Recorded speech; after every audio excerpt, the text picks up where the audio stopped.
Hello and welcome to a cricket video, and in this one I'm very excited to be presenting to you a interesting model that I've created on my own, and it's to do with working out how good a test match bowler is. There's a lot of stuff on averages and strike rates, but I've created my own theory, and let's have a look at the factors first. So what I thought of is, what are the top 4 points for a good fast bowler? So firstly, how many wickets they've taken in their career. That's pretty much a given, isn't it? A good bowler would have taken many wickets throughout their career, whether it's someone like Glenn McGrath, whether it's someone like James Anderson, they would have taken many wickets, both overseas and at home. So that's one point to think of. But secondly, we're looking at overseas success. So the best bowlers would have done reasonably well overseas as well as at home. So that's a very important point to think about, and this is what comes into the equation in my model, because it's not just simply how many wickets you've taken, it's about where you've taken them, and also how many matches you've played as well, because some of the bowlers, the best bowlers in the world, may well have been injured more times throughout their career, and they may have played less games, so they may have not had the ability to take many wickets just due to lack of potential with the matches they played. So that's the third point. And the 4 point strike rate, I think this is very much key in the equation, because if you're a bowler with a low strike rate, generally that means that you're able to get people out with fewer deliveries. So very important in this equation. And people watching this may think, what about bowling averages? Well, bowling averages are useful, but generally speaking, if you're say an Indian bowler bowling in Indian conditions, your average is just going to be a bit worse due to the conditions, because you're playing in batting friendly wickets. So let's have a look at the model in more detail. So here we have it. So it's basically three key ways of calculating it. Firstly, what we're doing is we're taking the total wickets taken and dividing that by the total matches played. A very simple formula. Obviously, the higher the number, the better, because we're looking at the ratio between wickets taken and matches played. So if you're somebody who's taken 700 wickets and you've played 100 games, that would be a score of 7. Conversely, if you're a person who's taken 100 wickets and you've had to play 100 matches, that would be a score of 1. So obviously 1 would be a lot worse in that scenario. Secondly, what we're doing is we're getting the calculation from our first formula and multiplying it by the percentage of wickets taken overseas.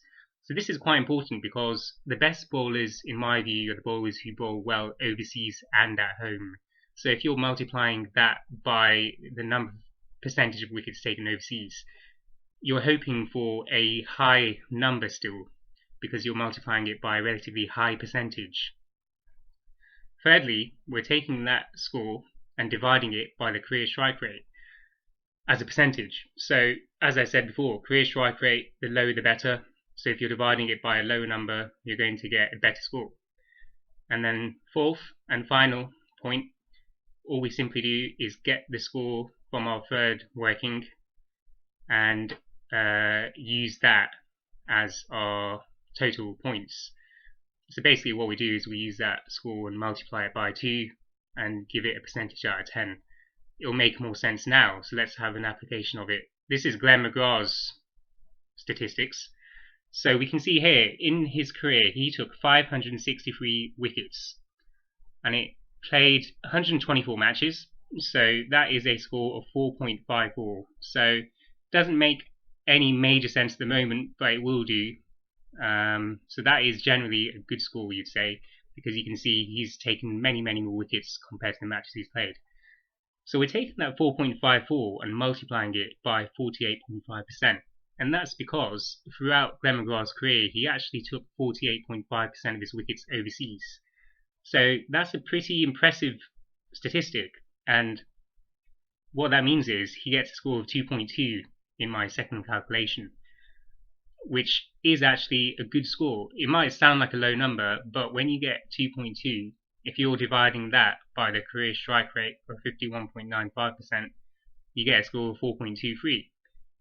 And that is it. So the score of 4.23 is then multiplied by 2 and expressed as a percentage out of 10. So that gives you a total score of 84.6%. So based on my model, Glenn McGrath gets a total score of 84.6%, and that is clearly a good score. And obviously, the higher the percentage, the better there. So that's our first case on Glenn McGrath. And let's move on to our second case, which is on a present cricketer, James Anderson. And this is as at the 2nd of February 2021. As you can see, same principles apply. So total wickets 606 out of total matches played of 157. So that's a score of 3.85, which is a reasonable score. Shows that he's taken many more wickets compared to matches played. Now, what we do on the second point there is we multiply that by the percentage of overseas wickets taken. So throughout his career, he's actually taken 36.6 of his wickets overseas, which is a little bit low, and it's indicated in the score he's got now, because 1.4 is a little bit lower, and it suggests that he's probably somebody who's more of a home conditions type bowler, or has done better at home conditions anyway, definitely compared to Glenn McGrath. So what we're doing then is we're taking that 1.4 and dividing it by his career strike rate. So remember, the lower the career strike rate, the better. 1.4 divided by 55.99 gives you a score of 2.51. So good improvement, 2.51 from the number of 1.4 from the second calculation. And what we do with the 2.51 is we simply multiply that by 2 and express it as a percentage out of 10. So that gives you a score of 51%. So compared to Glenn McGrath, a little bit lower there, but still over 50%, you'd say that's a pretty good score. And it'll be interesting to do this on many more bowlers, and I'm more than happy to do that to see how that score fits in with other players around the world. But that's it. Hopefully you guys enjoyed that, and if you've got any comments, then please do let me know.